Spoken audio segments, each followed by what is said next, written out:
I always quote this story of a true incident that happened in Russia in the 70s before communism fell. 7 pastors were arrested and brutally tortured in Russia to renounce their faith, but they did not. They remained rock solid. So the captain of that prison cell was sick and tired of these pastors. No matter how much they were badly tortured, they would not recant. So he decided to finish them off. That's the last resort, So he stripped them naked and made them march in the Siberian desert. But how many of you know that the coldest place on planet Earth is Siberia? So it was in the peak of the winter.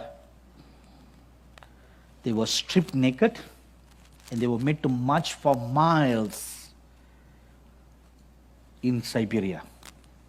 Whereas the captain and the soldiers were all wearing so many layers of feathered clothes that they looked worse than a penguin. And the pastors were shivering in the cold and they were turning blue. And after walking for several miles, they came to a clearing in the forest where there was a large lake. So the 7 pastors were told to go and stand at waist level in the lake. You know how terrible the water will be? Can you imagine how cold the waters would have been in the winter? And that too in the coldest place on planet Earth. I tell you, you cannot imagine at all. You can never imagine. And the pastors stood waist deep in the waters. And they were starting to turn blue. And the captain had 7 sets of clothes put on the land before the pastors. And he made a warm fire, campfire, and bottles of whiskey and vodka all besides those 7 clothes. And he himself sat on a chair and smoking his cigar and with a cup of vodka in one hand. And every now and then he will call out to the pastors, "You fools! Why do you want to die like that? Come out of the water. Put on these clothes. Don't you love your life? All you have to do is say, I renounce Jesus Christ." None of the pastors were moved by that. And the soldiers could see them turning blue. All over their body it was rising up. And then they were just moving, shaking. They were about to die. Just at that time, the captain's spiritual eyes were open and he was shocked to see 7 angels come down from heaven with crowns in their hand. And each angel stood above each pastor. And this captain, Russian communist captain, was shocked to see that. And just as a pastor was about to drop into the water, the angel would put the crown on their head. And the timing was so perfect, As soon as the crown touches their head, they'll drop dead. One by one by one by one, all 6 pastors dropped dead into the water. And this captain was shocked at what he was seeing. No other could see what he was seeing. And then the 7th angel seemed strange because that angel would go up and then come down. Go up and come down. And this captain wondered, why is it that the 7th angel appeared like playing yo-yo? Have you seen yo-yo? All right. It goes up and comes down. Goes up and comes down. He wondered what's wrong. Because all these 6 angels never behave like that. Then later on, the captain found out what was the problem. That 7th pastor thought in his heart, shall I renounce? or shall I not renounce? Each time when he thought, shall I renounce? The angel went up. And each time he said, no, I will not renounce, he came down. So this went up and down for a few minutes until the pastor shouted at the top of his voice, I renounce Jesus Christ. I don't believe him anymore, and I believe that communism is truth. And he came out of the water, quickly put on those warm clothes and sat beside the fire and began to drink the vodka to keep himself warm. And the communist captain saw all that, and the angel was rising up to go to heaven. And you know what the captain did? He removed all his clothes. He ran straight to the very spot where the seventh pastor stood, and he said, I believe that Jesus Christ is the true living God. And he took the place of the seventh pastor, and he received the victor's crown.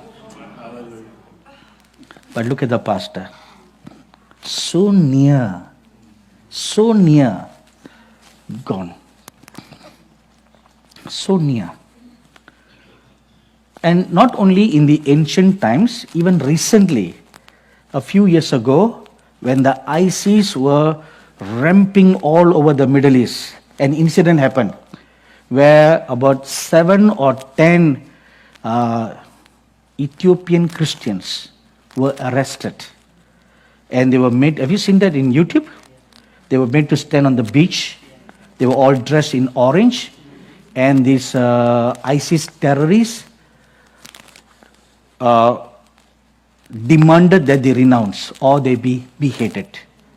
And none of the Christians, they're not pastors, they were just Christians, refused to renounce except one guy. He said, no, I renounce Jesus Christ. And he came out of the line, and the captain of the terrorists said, oh, well done, well done. Only you are so wise. Look at all the foolish Christians. And one by one, they were beheaded.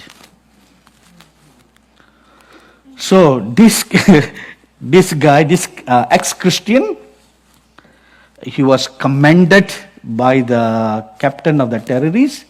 And then the captain of the terrorists put his arm around him and told him, if you can betray your God, it won't take very long for you to betray my God, and killed him. But you know what's the difference now? He went to hell, right? He didn't get the victor's crown because he denied the Lord Jesus Christ. See, that's what the devil does to you, you know. He will eventually kill you. Look what happened to Judas Iscariot. Right? Same thing.